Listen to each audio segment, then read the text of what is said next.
Willie Brennan is Irish and my best friend. His parents came from Connemara, where his father was a fisherman. When Willie was 2 years old, his parents decided to go to his uncle's house in America, Louisiana to be exact. For the first 3 years, they lived in a mobile home while his father worked on a shrimp boat with his uncle. When Willie was 9 years old, his father owned 2 shrimp boats of his own, and they moved into a nice house that happened to be 3 houses down from my own. He and I became fast friends and went through middle school, high school, and college together. I took the ROTC course and went into the U.S. Army right after graduating from college. Willie traveled to Connemara to visit relatives. He and his family, his father, mother, and 3 sisters, had traveled there regularly over the years. He ended up spending an entire year there with his grandmother. My first duty station after receiving my commission was BULC, Basic Officer Leadership Course. The purpose was to teach basic leadership skills. It was a little rougher than what my ROTC instructors did, but overall not too bad. After that, I was sent to Casto, Belgium for 3 years to SHAPE, Supreme Headquarters Allied Powers in Europe, NATO's military arm, where I worked as the most junior and inexperienced officer on the staff. All NATO countries sent their best officers there because they represented their countries to the rest of the world. I felt extremely lucky and believed that someone had made a mistake in sending me there. I was there for 3 months, and Willie asked if I could pop over to Connemara for the weekend. We hadn't seen each other since graduation, and I told him I could. Getting transportation, I discovered that, contrary to what I've believed for most of my life, Connemara is not a city. It's a region. To get there, I flew into Limerick, where Willie picked me up and drove me to his grandmother's house in Clifton. The trip took a little over 2 hours. We drove over Galway Bay and through Galway itself, where we stopped for food and drink. Drinking with him is something I did quite often. We had our first taste of alcohol when we were 13 years old each. We raided my parents' bar and got terribly drunk, and got horribly sick and horribly punished. We didn't touch alcohol for a long time. So we were sitting in a pub in Galway, Ireland, and we were discussing the last few months. He told me that his grandmother was doing well, and she was happy he was with her. She was trying to convince him to stay and introduced him to a couple of local girls. He had always been proud of his Irish background, but seeing him in this setting, it felt like home. His grandmother was wonderful, and even at her age, I could imagine her being an attractive young girl. Some people, as they get older, sort of show their age, and it's not very complimentary. Others, on the other hand, age very well. Kathy Brennan was one of those. She could pass for Willie's mother. And she was socially active, very active, and popular, very popular. She spent most of her time matchmaking. A couple of hours' drive from Clifton was the town of Lisdoonvarna and the biggest matchmaking festival in the country. She had started a much smaller festival in Clifton, and her goal was to make it even bigger than the one in Lisdoonvarna. Her first words to me were, "So you're the little asshole who's always trying to lead my Willie astray." I don't know what he said to her, but I liked her immediately. And so began a fun-filled 2 days. I met a girl who was determined that Willie would stay in Ireland and marry her. Her name was Sophie, and both she and Willie had no illusions about what Kathy Brennan wanted, but Willie wasn't going to stay in Ireland and Sophie wasn't going to leave. But they liked each other and were one and the same. Sophie was born and raised in Clifton, so she knew a lot of people. She invited some of them to meet me at her and Willie's favorite pub. I wish I could say that Irish girls were free in their affections, but that wasn't the case. Not that I was trying very hard. Americans tend not to have a very good reputation in some places around the world. So, like in Belgium, I behaved as best I could. That was one of the first things I learned at BLC. We were instilled that no matter what country we were in, we were guests of that country and subject to its laws, and anything that might embarrass us as individuals or the United States as a whole would be frowned upon by both the army and the country we were in. So I tried to be a good guest. That first night I tried to buy drinks for our small group, but it was quickly explained to me that I was their guest. "I have known since I was a boy," said Willie, that the Irish are a generous and kindly people until you cross them. Then you're totally screwed until they decide to forgive you. That night and the next, one of Sophie's friends and I stayed pretty close to each other. Her name was Maeve, and she was everything you'd expect an Irish girl to be. Long, thick red hair, ruddy skin, a personality and wit that kept you laughing and guessing at the same time. When I left to return to Shape, she came to Kathy's house to say goodbye.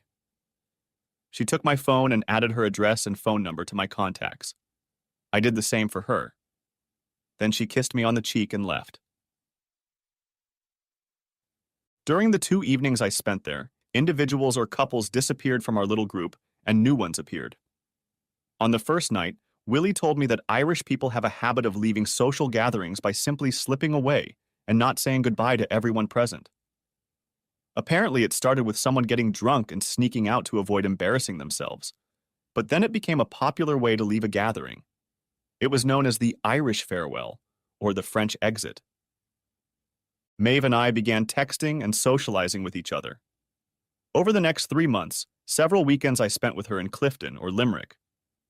For 6 months, Maeve and I saw each other whenever either of us could come to visit the other.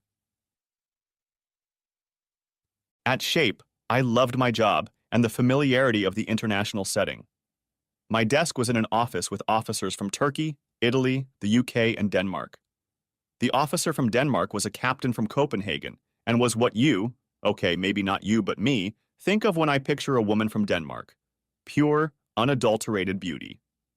Her name was Irene, pronounced Irina, and she seemed to get along with everyone in the office and everyone who came into the office except me.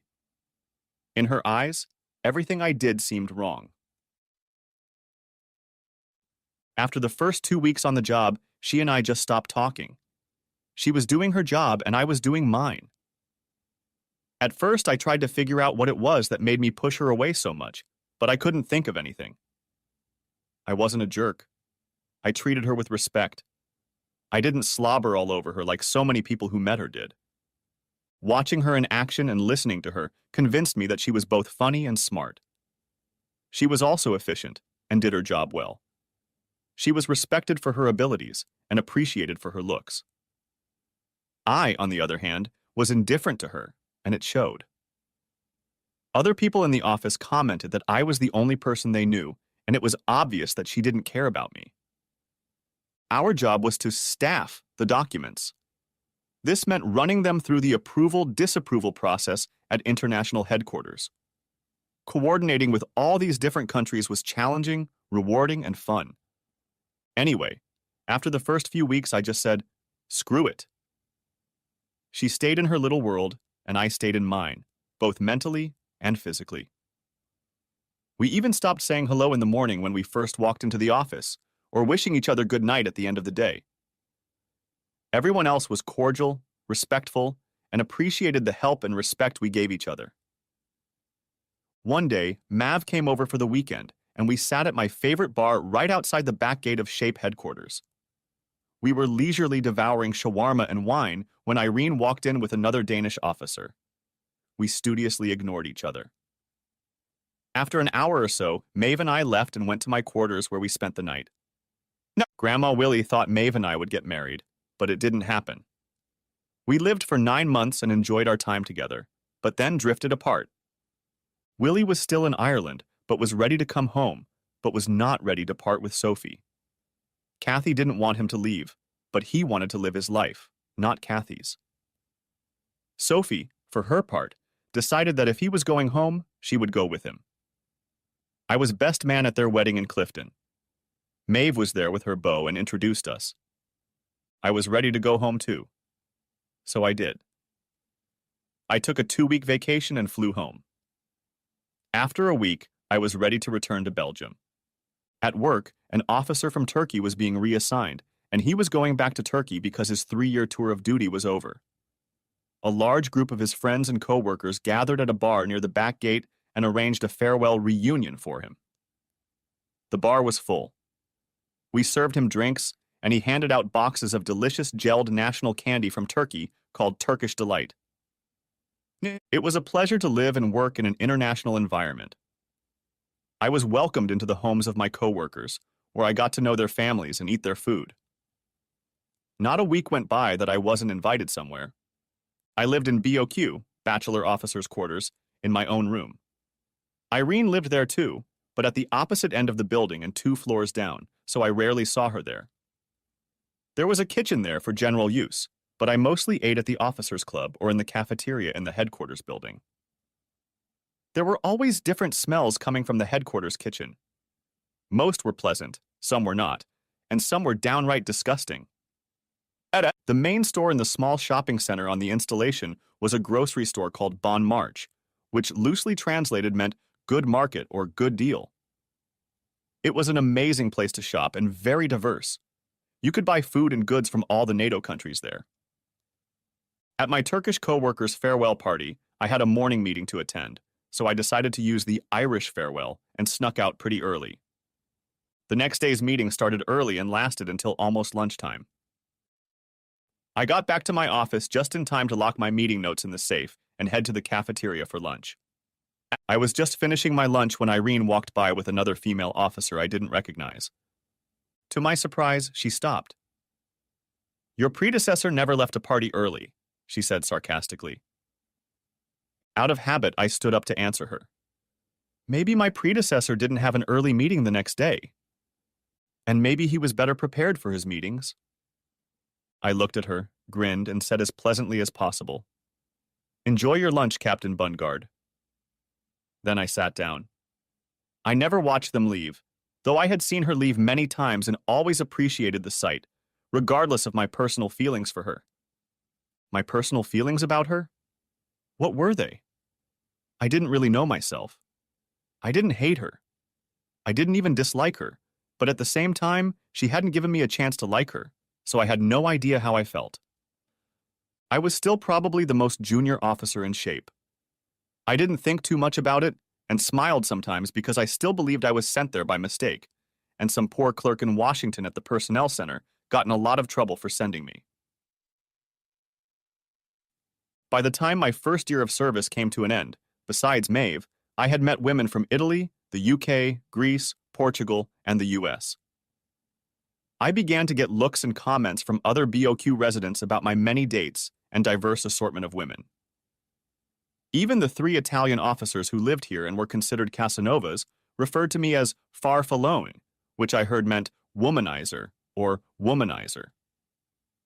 I considered it high praise on their part. Living in an international community had many perks. The BOC was a melting pot for single officers, both male and female. We had officers from 9 countries living with us. It was a very special place, and the whole community seemed to adopt some of each other's holidays. American Halloween was a favorite for children, and my married friends who lived in quarters on the unit enjoyed seeing children from all over the world, dressed in costumes with original designs and concepts, ringing their doorbell to get candy. The entire community also celebrated the German holiday Oktoberfest. This was one of the most popular and fun holidays. Thanksgiving, not so much.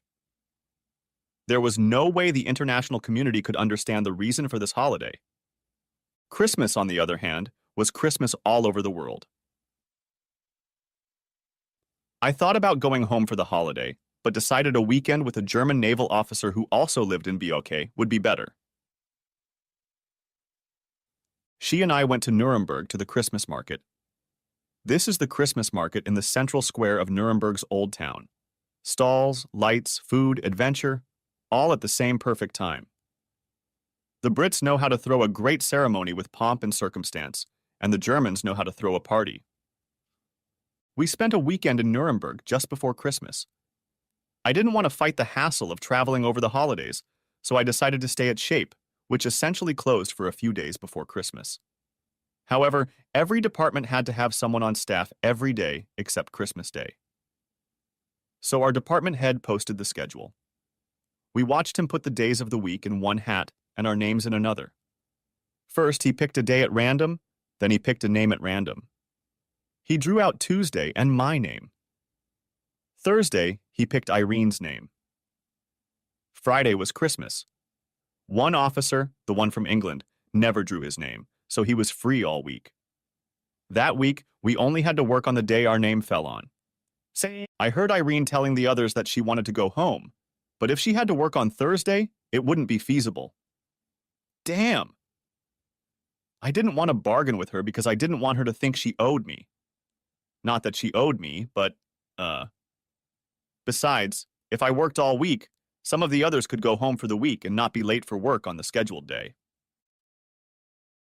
I walked into the department head's office. I'm not going anywhere for the holiday. Why not give the rest of the office staff the whole week off? It'll be quiet around here, and I think I can handle anything that comes up. Are you sure? Yes, sir. Only with one caveat. What's that? Don't tell anyone I volunteered to do this. Just say it's covered. Are you sure? He asked a second time. Yes, sir. It was Friday. Just before the end of the workday, he came out and announced, "There's a change. I've revised the schedule for next week. Most of the big players will be gone. There will be no urgent business, so all of you take the week off and enjoy time with your families. Merry Christmas." There were cheers of approval, and a bottle of champagne and glasses appeared from somewhere. We all drank, wished each other nonsense, and got ready to leave. Irene hugged everyone else and even wished me a Merry Christmas. I reciprocated that wish and they all left. The boss came out. "It's too early to regret it," he said, "and everyone has already left, so you can't change your mind." I smiled. "I won't regret it, sir. I'll enjoy the peace and quiet." He put his hat on my desk and sat down on the corner. "What is it with you and Bungard?" "What do you mean?" "You know what I mean. She's the nicest, most malleable person in the world, unless you're not around. Then she changes. It's not that she gets mean, but she seems to tense up. Why is that?" I shrugged. "I have no idea. We haven't said a dozen words the entire time I've been here."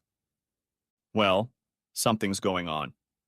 Between you and me, right after you arrived, she asked her coordinator to transfer her back to Denmark. They put it off as long as they could, but they found a replacement for her. She'll be gone by mid-January." "Like I said, I have no idea." "Okay, she's good at what she does. I'd hate to lose her." It was Tuesday of the following week. I was alone in the office. A Danish officer walked in and smiled. "I assume today is your work day." I stood at attention. "Yes, sir." "What day does Captain Bungard work?" "She doesn't work, sir. She has the whole week off." "All week?" "Yes, sir." "Everybody doesn't work all week?" "Yes, sir." "And when is your day off?" "Friday, sir." It was Christmas Day. He started to leave and I started to sit down, but he turned and looked at me. I stood back up. He looked me over from head to toe and walked away. It was just after lunch on Thursday. I was going through a short stack of operational paperwork on my desk, checking to see if I had missed anything, when someone burst into the office. Looking up, I saw a German 4-star admiral heading toward my desk. "Merry Christmas, Lieutenant," he said, extending his hand for me to shake, and I immediately shifted my attention. "Why don't you close this place down and go home?" "That's a good idea, sir. With your permission, that's what I'll do." "Great, do so." And he disappeared. I followed him and watched him walk down the hallway and enter each office, apparently wishing a Merry Christmas to everyone he saw. There were 3 4-star flag officers assigned to the shape.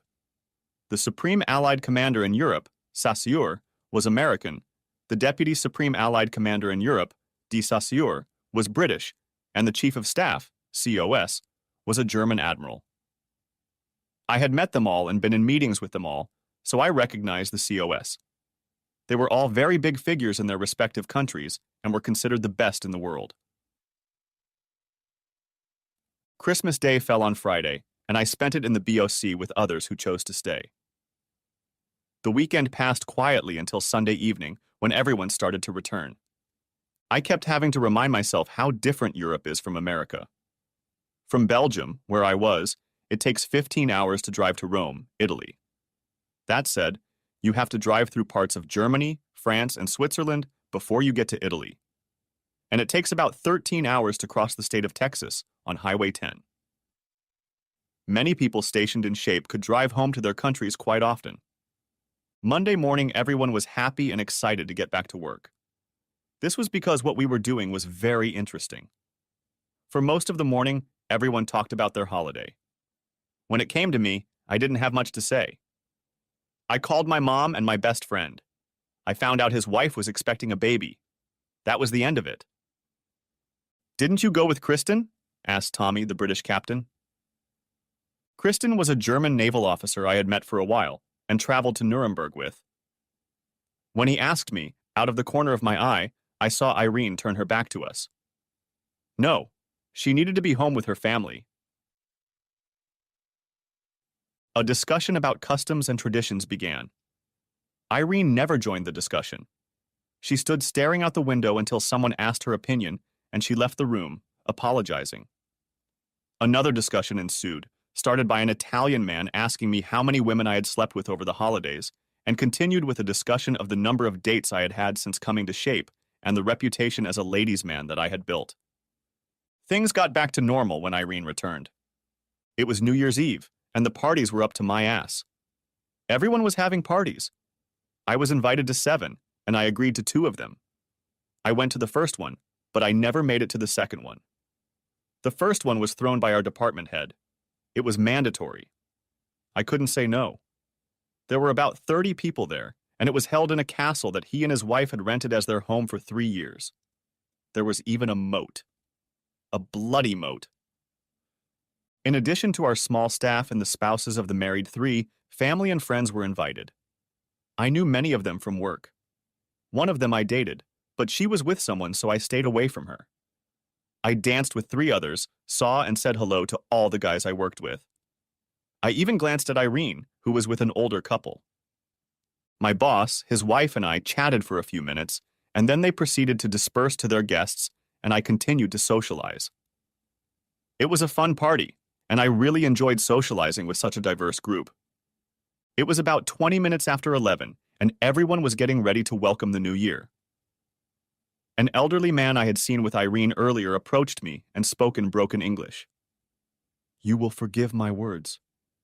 I don't understand your language very well. Sometimes I don't understand anything." He hesitated, struggling to choose his words. "But I am trying very hard to tell you. She is right. I can see how frustrating you are to her." He hesitated again before he spoke sternly. "Don't hurt my Irina anymore."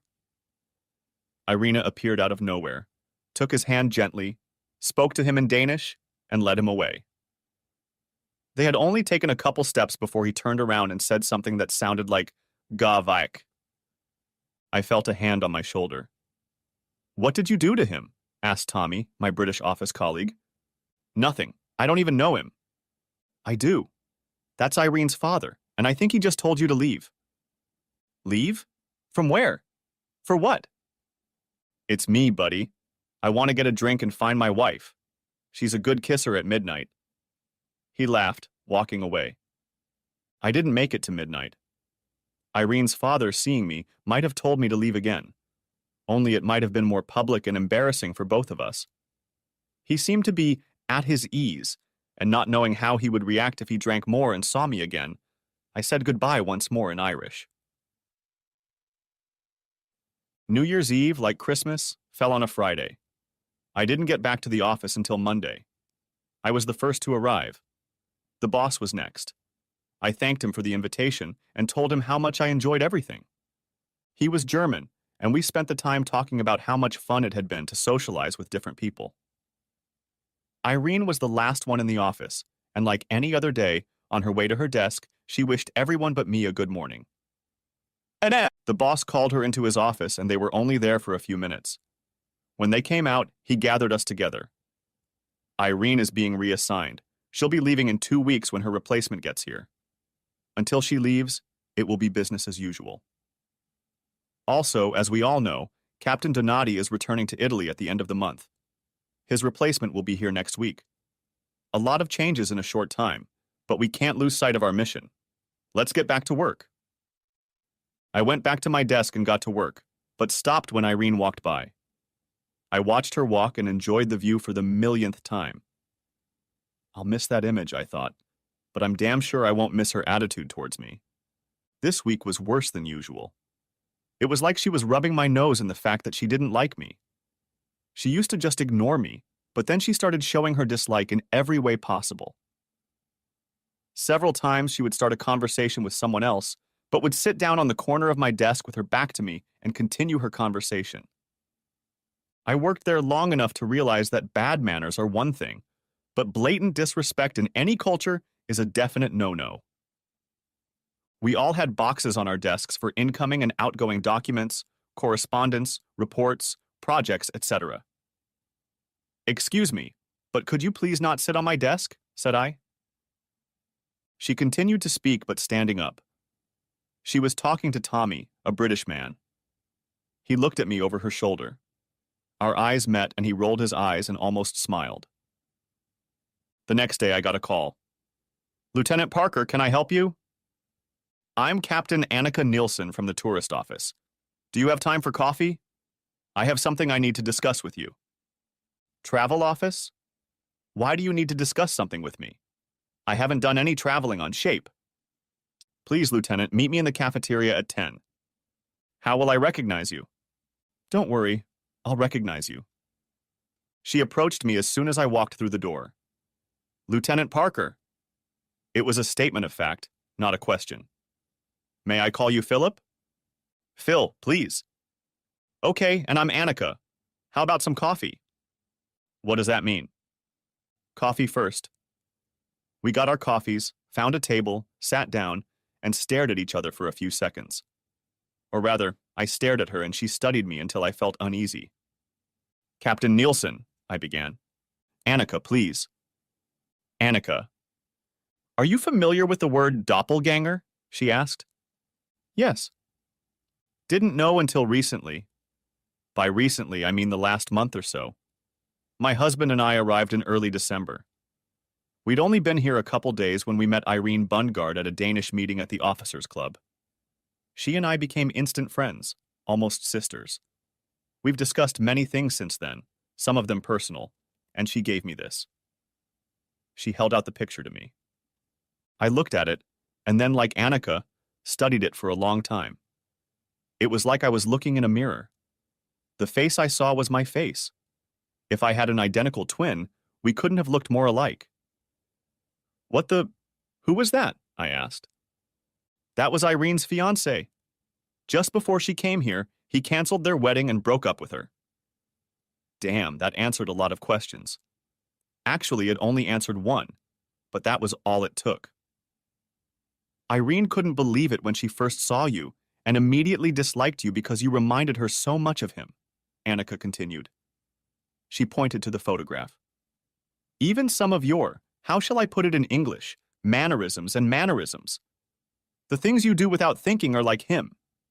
You know you twirl your pencils with your fingers when you talk on the phone?" "Yes, I know I do that." "So does Frederick, her ex-fiancé. She knows a lot about you and you have no idea how your presence here has affected her. At first she thought she could ignore you and live with it, but it's gotten worse, not better. And even though she likes it here at Shape, she asked to leave because of you." She paused and sipped her coffee. "She feels bad about the way she treated you, but she can't help it. She has a strong dislike for him and is taking it out on you." Why didn't she say anything? She was going to, but time went on and it was getting harder and harder for her. Do you realize that? Yes. Then it got worse because she was mad at herself for not doing it. Then she was mad at you for what you are, which she doesn't think is fair. You need to know that it's not your fault. It's her fault. Oh, believe me, I know it's not my fault. You have to help her. What? You have to help her not feel so bad. If she leaves, she'll feel bad forever. Why should I? She treated me like dirt for a year and never thought about my feelings. And why did you get involved in this? Did she send you? She didn't send me and she never will. Not ever. But she's my friend.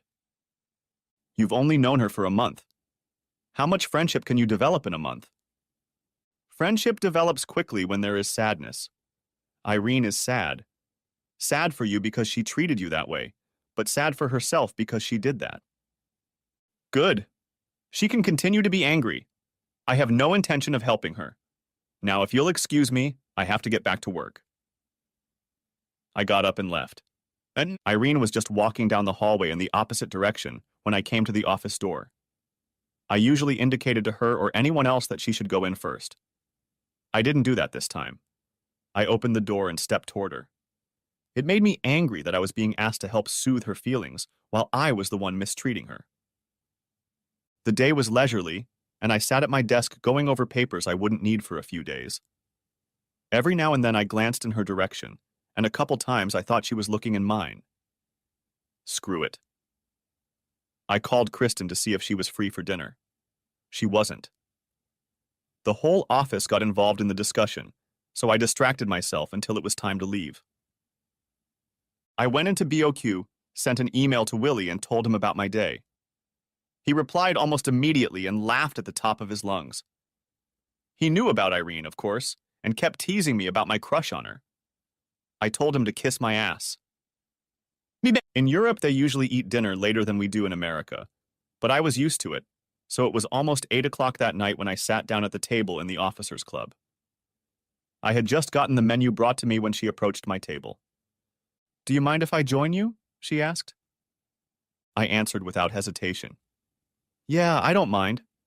I'd rather not eat with someone who treats me like I don't exist. Go and give someone else the satisfaction of your shitty attitude." With those words, I just looked at her.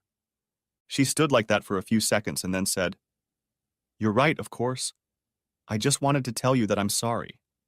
You remind me of someone I don't like, and you don't deserve to be treated like that. I'm sorry."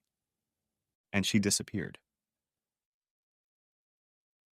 The day she left, she came into the office to say goodbye. She hugged everyone but me and did the European cheek-kissing ritual, and they all stood around her and said how much they had enjoyed working with her and how she would be missed. I stayed sitting at my desk pretending to work.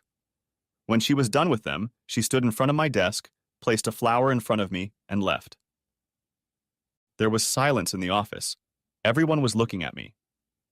Tommy, the British guy, came over. "Do you know what this is?" he asked. I looked up at him. "I have no idea." "It's a lily of the valley. Among other things, people give them to those they ask forgiveness from. I know this because I've given them to my wife more than once." I took it in my hands and smelled it. The next year went by very quickly. Kristen and I started dating until her tour ended and she returned to Germany. Not really to Germany, but to one of the German ships. Willie, Sophie, and I and their son Philip, who was named after me, spent 2 weeks wheeling around Europe after spending time in Clifton with Grandma Kathy. It was early spring, and I was living out my last months in shape. Annika Nielsen and I had maintained a pretty good friendship and had coffee together a few times. One day she called me. "Thought I'd let you know that Irene will be here on Monday. She is attending a planning group meeting and will be here for a week. She asked if you were still here.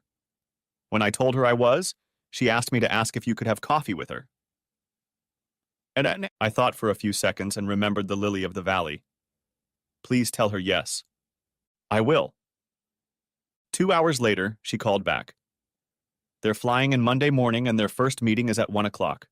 How about coffee at 11? "That will be fine." Our meeting was a little awkward at first. Both of us didn't know what to say for a long time. By noon, we had relaxed a bit and were even smiling at each other. She was just starting to tell me about being dumped by her fiancé when she realized she had to run. In my office, Irene's replacement, another captain, but male, was the only person who had worked here less than me. I was older than him in terms of his time at Shape, but he outranked me for that matter. They were all captains or majors. I was still a lieutenant, but already a first lieutenant because I had gotten a promotion. The business was over, and I headed over to the Bach to relax before dinner. At the club, I was just about to order when Irene walked in, looked around, saw me, and came over. I stood that time. "We're having a reception in one of the small rooms, but it'll be over soon. Would you like a drink afterward?" she asked. "Yes, I wouldn't say no." That evening, I heard the same story from her that I had heard from Annika Nielsen about her fiancé. I was so angry and upset and treated you so badly. I can never apologize enough, she said. My behavior was unacceptable and I embarrassed myself. The week she was there, we spent all of her free time together. Everything was fun except the last night before she returned to Denmark. Philip, that week was fun, but I still regret the time I wasted while serving here. But there's something you should know. Okay, what's that? I know you must be wondering if I think about my ex-fiancé when I'm with you. I know that because I've wondered that myself, and the honest answer is that I don't know. I don't think so, but you look so much like him, and I fell in love with him, and the way he was that I don't know. You and him could be twins in so many ways. I actually thought about it. I certainly didn't want to be his replacement, but I decided I would never know for sure. The nagging doubt might have always been present. Either way, it was a moot point, because the likelihood of this week being the last time I'd see her was high because I'd be back in the States in a few months. When we parted, I received the traditional kiss on the cheek and a warm, sincere goodbye. I finished my 3-year tour and returned to the States. I took a 30-day leave of absence before reporting for duty at the Pentagon, where I was an operations officer, the same job I had done in Belgium. Again, I was the lowest-ranking person in the office, and again I thought it was a mistake. My boss even called HR to see if they had made a mistake and was told that no, they hadn't. He looked at me. Lieutenant Parker, it looks like someone has selected you for accelerated service. First at Shape and now here. I suggest you keep your nose clean, work hard, and start working on your master's degree as soon as possible. It sounds like you might be getting somewhere. All you'll need after that is a little bit of command time.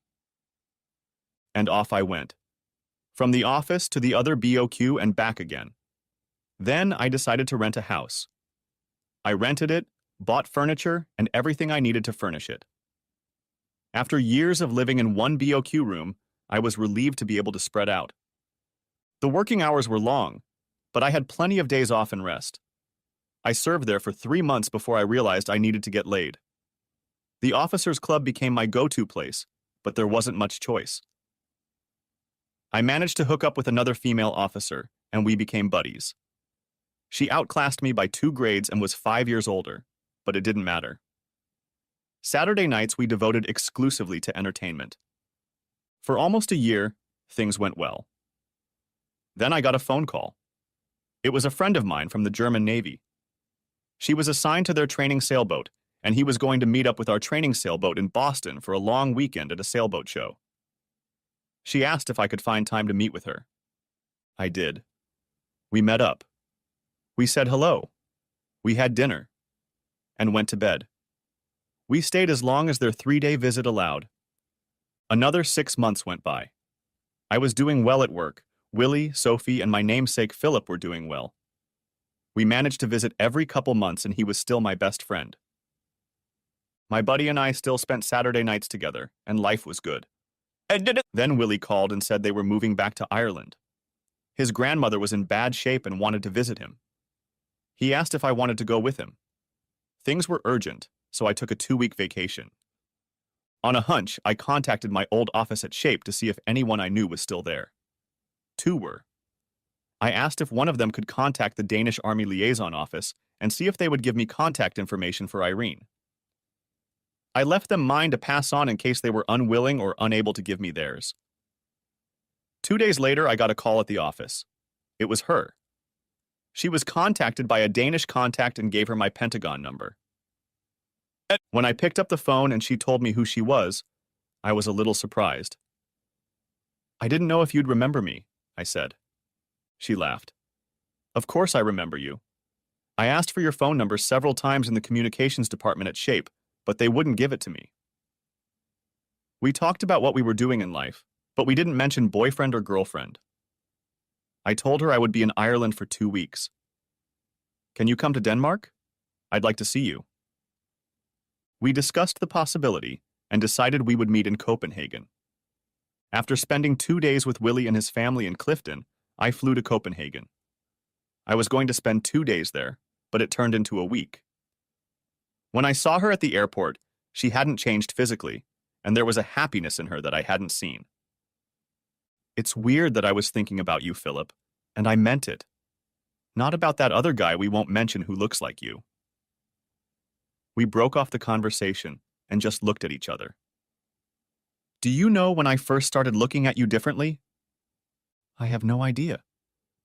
That Christmas week, you volunteered to work so everyone could have a break. I heard you did it after you found out that if I worked on the designated day, I wouldn't get to go home for Christmas. That wasn't the only reason. I remember other things too. Like what? Like the party when my dad talked to you. I went home for Christmas and they came back with me on New Year's Eve. I told them about you, and when I pointed you out at the party, my father, who was a little drunk, decided he would talk to you and convince you to get out of there so I wouldn't see you. I apologize for that too. I chuckled. It's okay. He was just looking out for your well-being. Like I said, I was going to stay for 2 days, but she and I had so much fun that I stayed for a week. On the last night, we got busy.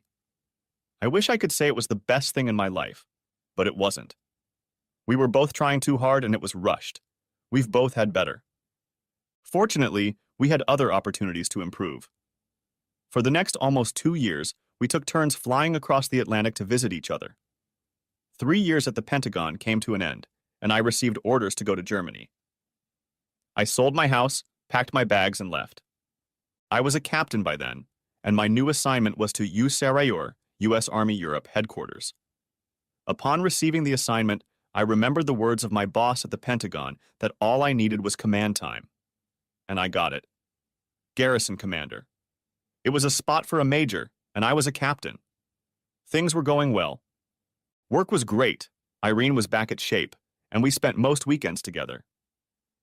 Things were getting more serious between us, and I enjoyed the trip to shape, whether it was 5 hours by car or 4 hours by train. After almost a year of this relationship, she talked herself into a job as a Danish Army liaison to USAREUR headquarters, and we rented an apartment together. We were discussing the possibility of marriage when I got a call from my unit saying that since my 3 years of service in Heidelberg were almost up, I was needed in Afghanistan. Irene and I looked into it, said a tearful goodbye, and I left. A month later, I was back in Germany, in a military hospital, but I didn't know it because I was in a coma. When I came out of it, Irene was sitting by my bedside holding my hand. She brought me up to speed and told me how I got there. 6 of us were in the car when we were hit. 4 of the 6 died almost immediately. The driver and I survived, but barely. They discussed the possibility of amputating my left leg below the knee, but apparently weren't prepared for the judgment in all 4 languages Irene spoke, which convinced them to wait and let me make that decision. After being given the choice, I decided to keep my leg, even though it would present a long mass of scars and disfigurements, and I would walk with a limp for the rest of my life. Irene smiled when I told a whole battery of doctors about it. She took my hand and announced, "He can still dance with a limp, but he can't dance on one leg."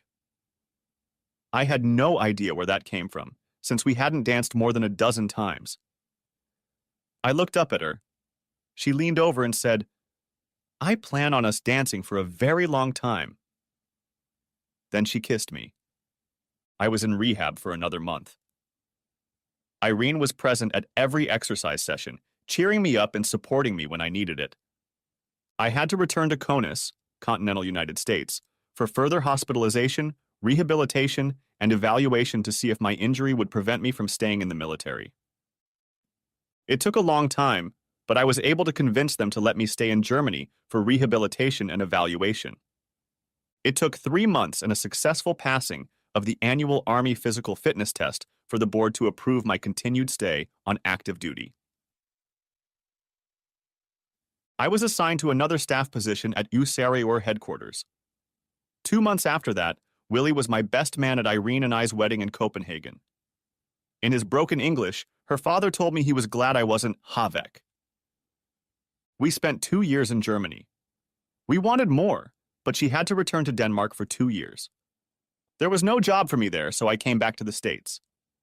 We didn't see each other for 3 months, and I flew to Copenhagen to spend a few days with her. I hate surprises, but I decided to surprise her. Bad idea. I knocked on her apartment door, and a man opened it for me. I knew enough Danish to realize that "ah gud" meant "oh my god." We stood looking at each other for a full 30 seconds, not knowing what to say. Finally, I asked, "Hvor er Irene?" After asking him where Irene was, I tried to go around him and enter the apartment, but he blocked my way. "Hun er her ikke. She's not here." "Hvor er hun?" Where is she? I squeezed my way into the room and looked around. He stood in front of me, still trying to block me in, all the while speaking in a mixture of Danish and English, neither of which I listened to because I wanted to get to Irene and talk to her. The door to the bedroom was open, and I headed for it. It beat me to it, closed it, and remained standing there. I knew it was the bedroom door because I had been there when she moved in. We heard movement in the room. He looked over his shoulder as if trying to peer into the room through the closed door. When he did, I shoved him aside, opened the door, and stepped inside just in time to see the bathroom door close and hear the metallic click of the lock opening. I knocked on the door. "Irene! Irene! Come out!" No response. "Irene, you have 10 seconds to come out and talk to me." I started counting. The man still continued to gibber, and I still ignored him. When I counted to 10, she still hadn't responded, so I turned and headed for the front door.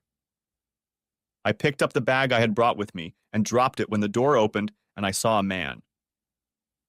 An hour later, I was at the airport.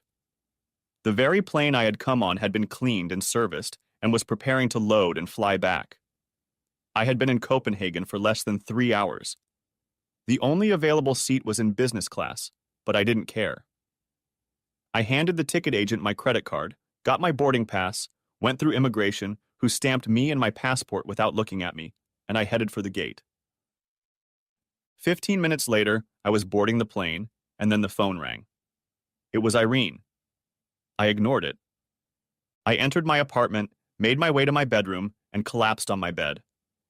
I had crossed the Atlantic Ocean twice and discovered that my wife had been cheating on me since the last time I slept in, so I fell asleep immediately. I woke up still dressed, including shoes. I undressed, took a shit, shaved and showered, something I hadn't done since I left on my short trip to Denmark. There were a dozen messages on my phone from Irene. I deleted them all without reading them. 3 months earlier, when I returned to the States, I had been reassigned to the Pentagon for the same job as the last time. Barring my one and only command assignment in Germany, the job of operations officer seemed to be my niche in the Army. I was working on my master's degree part-time and was still a year or so away from getting it. I showed up at my office the morning after I returned from Denmark, much to the surprise of my fellow office mates. I knew I was going to get the third degree from everyone, so I made a general announcement and told them what had happened. I received condolences from everyone, after which we all got to work. I immersed myself in mine, trying to compensate for, I don't know why, but I needed a distraction. 2 days later, I stepped off the elevator in my building, turned to my apartment, and was greeted by a barrage of Danish. Loosely translated, I was called an ungrateful, neglectful bastard who didn't believe in his wife enough to give her a chance to explain what had happened, and only a worthless, dog-eat-dog son of a bitch could be that low. That was the only part I understood, because she was berating me in the other languages she was speaking as well, so I had no idea what she was saying because I don't speak them. Neither did a dozen other people poking their heads out of their apartment doors to be curious about what was going on in the hallway. When she finished, she threw her passport at me. It hit me and fell to the floor. "Now, you son of a bitch," she said in English. "Look at this."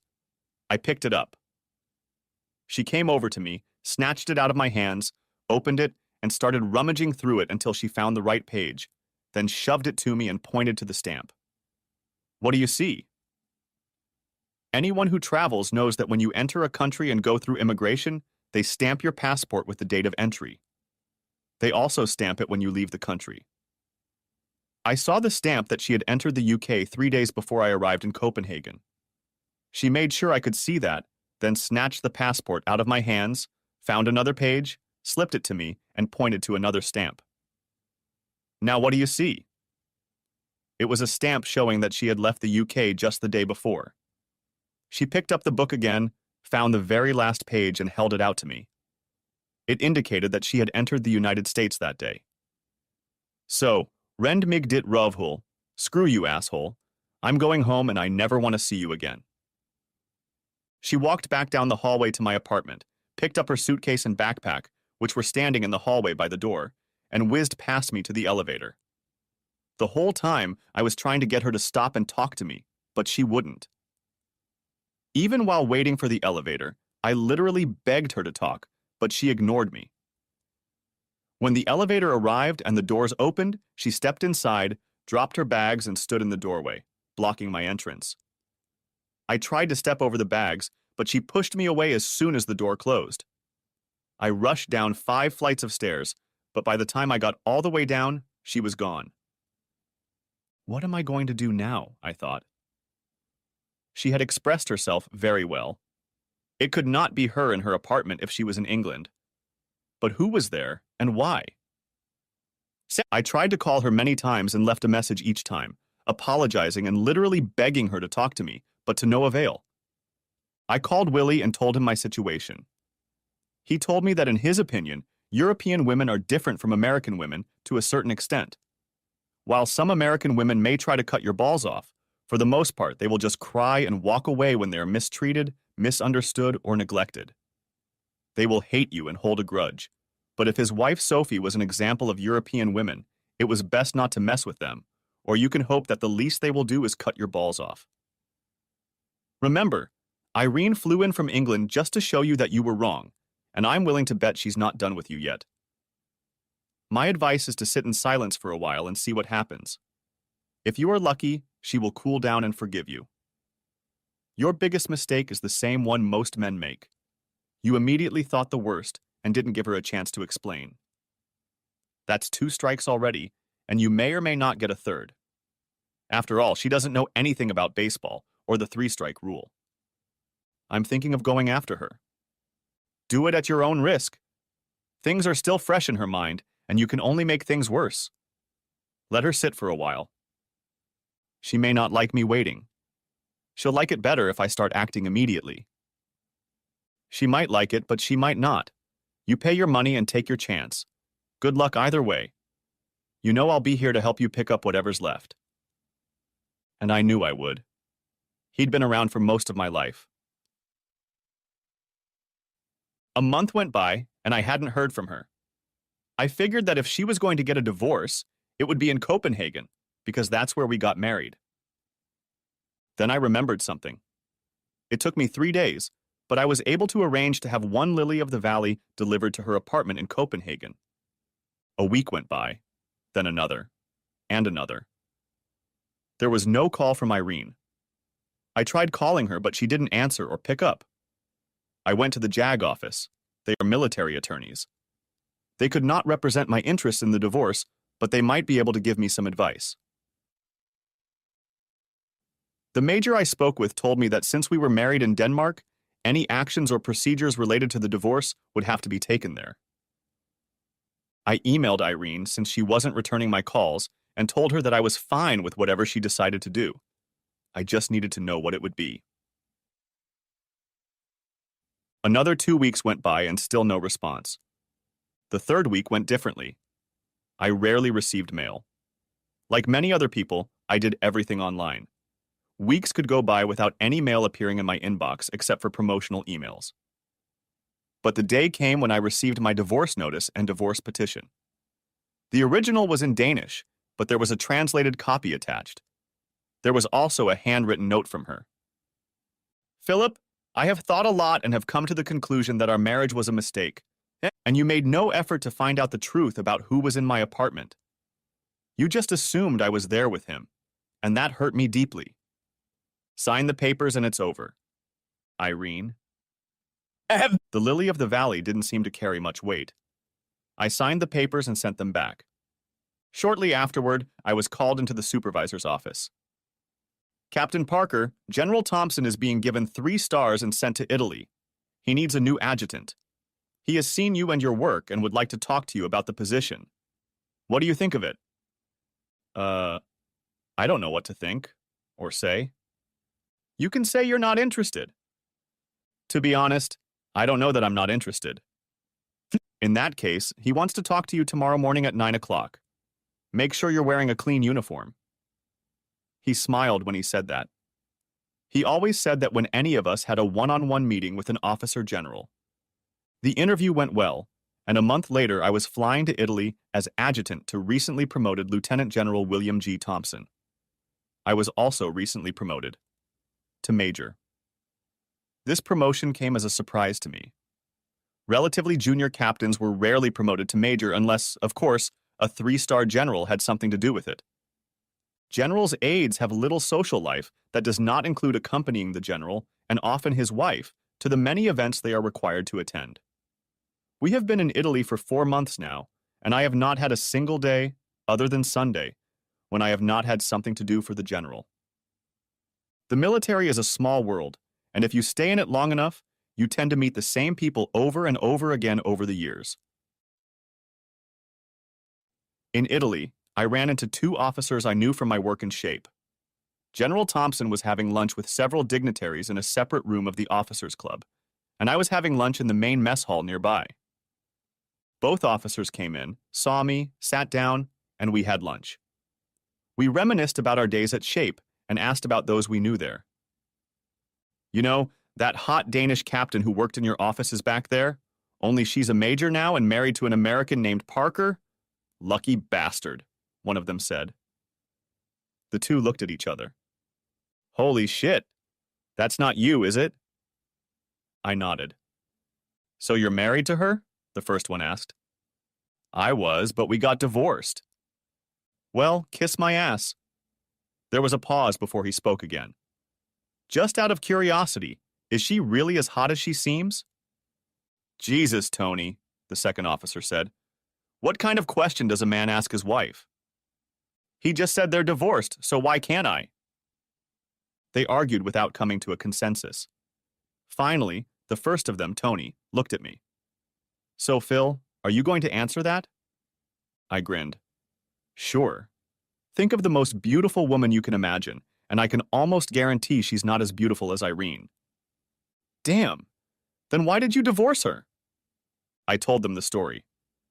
When was the last time you saw her? About 8 months ago. Does she know you're here? Probably not. I was at the Pentagon the last time we saw each other. Then next week will be a surprise for her. Why? Because she's part of the team that's coming here for 3 days to brief the staff. What team? The advance team for the NATO exercise in 3 months. That briefing isn't on General Thompson's schedule, I said. It's for planners only. He'll get the briefing when the details are finalized. We ate in awkward silence for a long time. I had a number of thoughts running through my head. The first was whether I should try to see her. We finished lunch just as I was told that the general was finishing lunch and was about to leave. I went outside to make sure his car and driver were ready, and then went back inside as he was saying goodbye. Back in the office, I asked the executive officer if he knew anything about the briefing. We've only heard about it. They sent a for information only paper to let him know it was coming. I was going to see if he wanted to meet with the briefing team just for jokes and giggles. That's always good for public relations. Do you have a list of the team members? Yes, right here. Can I take a look at it? Sure, but why the interest? My ex-wife might be one of them. Oh, that can't be good, he said, holding out the list to me. Her name was second on the list as deputy team leader, Major Irene Parker. I held out the list back. Thank you. Oh. Are you going to meet with her? No reason, so probably not. Do you want me to warn the general? No. Just let me know if he decides to meet with them. Then I'll tell him. The briefing team arrived on Monday. They were scheduled to meet with General Thompson's planning staff for 2 hours. General Thompson told his executive officer that he would stop by to say hello at 2:15. The executive told me I went in to see the general and handed him a list of team members. I think I should tell you that one of the team members you are meeting with this afternoon is my ex-wife. He looked at me, then at the list. I assume it's the one named Parker, too? He grinned. There was a mischievous streak in his character that I had yet to appreciate. My first question is, are you two on good terms? I don't think so. She hasn't spoken to me in months. That's probably fine. My next question is she competent at her job? She was when I worked with her. I spent the next few minutes talking about my relationship with her. Well, would you like to accompany me to a meeting? He asked with a smirk. Some people are impressed if you work for 3 stars. Maybe she'd like that too. I laughed. I doubt it, but I'll open the door for you when you come in. At 2:15, I opened the door to the conference room. The usher stood at attention and shouted, "Attention!" The general entered the room and I followed right behind him. I stood by the door as he walked across the room to a seat at the head of the table. His subordinates were seated on one side of the table and the brigade group on the other. He sat down at the head and asked everyone else to sit down. Everyone sat down at once, except for Irene. She lingered for a second because she was looking at me. Even in the couple minutes that the general was talking, I could see her looking at me out of the corner of my eye.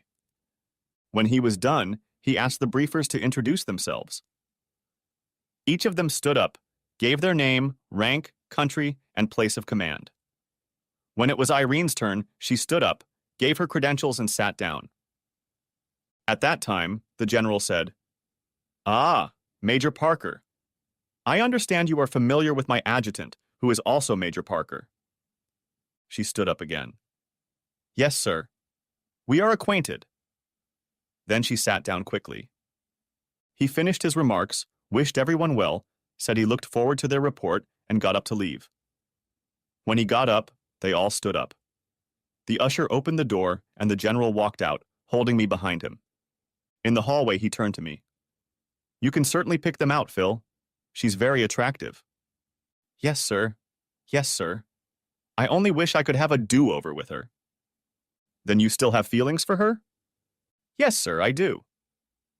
"Then this is a good time to test her." "I don't know, sir. She was very upset the last time we saw each other." In the mornings, I would drive to his house in my car. His driver would meet us there and take us to the office. In the evening, the driver would take us back to the house, take the car to the motor pool, and I would get all the instructions I needed to prepare for the next morning. Then, I would pick up my car and drive home. Things changed on those nights when he had social engagements. This happened at least 3 nights a week. I always left several changes of clothes in the house, including formal wear, in case of an unforeseen change of plans. That evening, the general and I spent a few minutes in conversation before I got in my car and headed to the officers' club for dinner. There was always a table of the evening's activities hanging in the lobby. The first item on it was a reception for the visiting shape team. I turned to leave. I figured I could get hot dogs in the room. The schedule was right in front of the front door, so I only had time to take a couple steps in and just as many to get back out, but not in time. Phil. In the instant it took me to turn around, I mentally went over everything that had happened, and it all came down to the fact that I had made a very bad assumption. Everything else was a consequence of that, so all the blame was on me. I could even understand her not accepting my apology. I turned around and saw her. "Hey, Irene. Leaving already? You just got here." "Yes. I saw you had an appointment and decided I didn't need to be here." "Not even to say hello." "I just said hello." I was afraid to say anything else. My emotions might have betrayed me. We looked at each other. I wanted to apologize, and she? I had no idea what she wanted to say, if anything at all. Before we could speak, one of her team members spotted her and escorted her back to the reception area. I left and headed home. I decided not to eat hot dogs or anything else for dinner. We never spoke to her again. She and her team finished their business and headed back to Shape. The Friday after they left, I received a package from her via NATO courier. It contained an envelope from the same office that sent the original divorce and termination notice. It was addressed to me at my Washington address. My name was crossed out, and the envelope said, "No longer residing at this address." The envelope had not been opened. Attached to the envelope was a note from Irene. "Phil said I asked my lawyer to send this to you, but it came back. Now I know why. I was surprised to see you on Monday. I hope you are happy. Irene." I opened the envelope and it contained the same papers I had signed and sent back, but this time it was accompanied by another note written in her handwriting. "Phil, I changed my mind about getting a divorce. That's why I didn't send these papers. I guess I love you even when I don't want to. If you feel the same way, call me. Irene." I no longer had her phone number, but I recognized her office number from the Shape directory. "This is Major Parker," she said when she answered. "That too. I got your package." "And?" "And I love you." I could almost feel her smile through the line. "There's a flight at 5 o'clock. I can be on it if you want." "What time does it land? I'll meet you." As we rode home on the General that evening, I told him about the phone call. "I'm happy for you and hope everything works out. Take the weekend and Monday off if you need to. Just let me know." I waited for her to come into the hallway. I wanted to enclose her in my arms, but I wasn't sure if it could be too soon. I shouldn't have bothered. She ran and flew into me. We blocked the path for a long time. Some guy said something in Italian as we passed. "What did he say?" I asked her. "He said, 'Get a room.'" We both laughed. On the way to my car, we held hands as best we could. My car had a standard transmission, so when my hand rested on the shift lever, her hand rested on top of mine. We didn't talk about much. We were just content to be near each other. 10 seconds after the door closed, we were back in each other's arms. We pulled away from each other and I asked if she wanted something to eat or drink. We settled on wine. I poured each of us a glass, and we took a friendly sip and sat down on my couch. We needed to talk, but where to start? She said. "I was so mad at you." "I know and I understand. I'm so sorry, but seeing him and thinking you were with him, I was just going crazy." "Me too. When he called me and told me you were there, I tried to call you to explain everything, but you wouldn't even pick up the phone or answer my texts. I figured you didn't read them. This made me even more angry. I was on a mission and couldn't leave, but as soon as it was over, I flew to America to see you. The whole flight upset me even more. Then you weren't home, and I couldn't get into your apartment, and I had to wait for you in the hallway. It got worse. I cried when I flew to you, and I cried when I flew back. I couldn't stop being angry, and I decided to divorce you. I told my sister, and she tried to calm me down, but I wouldn't listen." She hesitated for a few seconds, then continued. "I had calmed down a little by the time the papers you signed came in. My lawyer is my sister, who is smarter than I am. She didn't send them to court. She kept them with her. She and I talked several times, and each time I was calmer than the last. I realized I really didn't want a divorce and asked her to see if she could put the process on hold until I talked to you. She said she never filed them. She was just waiting for me to cool off. I told you she was smarter than me." She paused again and sipped her wine. "I tried to call you, but my number was blocked, and I got frustrated again because I assumed you didn't even want to discuss. What's it called? Reconciliation? Then I sent the papers to you, but they were returned because you weren't there anymore. I didn't know where you were or how to contact you." She paused. "Then I saw you walk in with the general, and it took my breath away." Yes, reconciliation is the word. At first, I was just angry and upset. I never wanted a divorce, and after you came to Washington, I tried to call you, but you wouldn't answer." She smiled. "I screwed up our first year together, and you screwed up this year. We can't afford to screw up even more." We both laughed. "No, we can't and we won't." I took a sip before asking, "Who is he? And why was he there?" "He's my, as you say, cousin. He and his wife were staying here while their apartment was being painted. He opened the door, saw you, and at first thought you were Frederick. His English isn't very good, and he was nervous. He was at our wedding and saw you there, and when he found out who you were, he tried to explain. but he couldn't because of his English and you wouldn't listen to him. When he called me, he felt ashamed that he couldn't communicate with you and explain who he was. We sat for a long time without saying anything. I finished my wine and got up to pour another. She saw what I was doing, finished the rest, and handed me her glass. As I poured more, she reached into her carry-on bag, pulled something out, went back to the couch and sat down. I handed her the glass and sat down next to her. She set hers on the table without tasting it and held out what looked like an old dried flower. "When I received this, I cried with happiness," she said. "This is the flower you sent." The weekend went fantastic.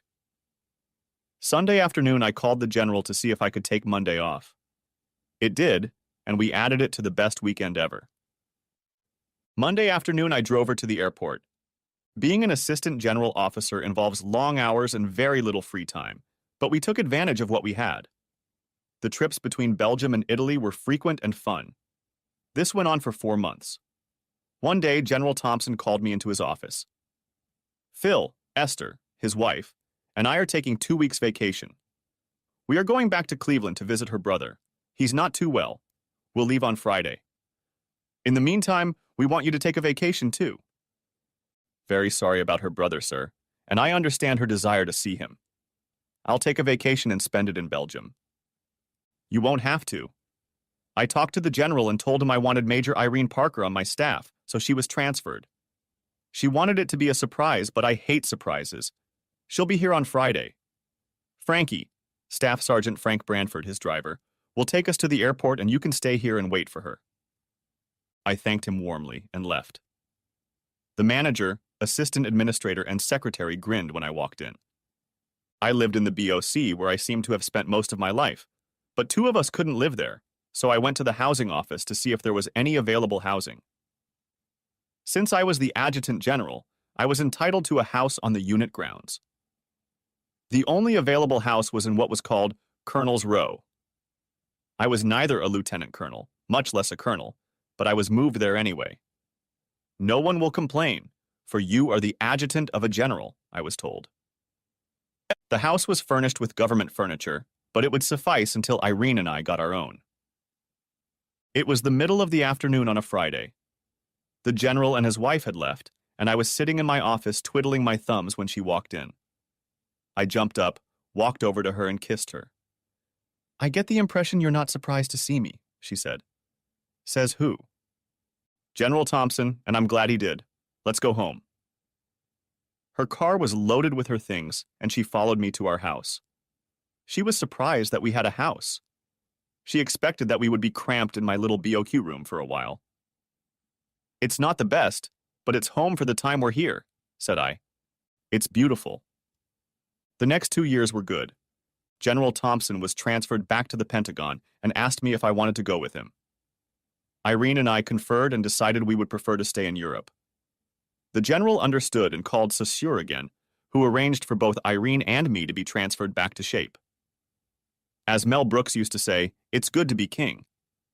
In our case, we weren't the king, but we knew him, so it was close enough.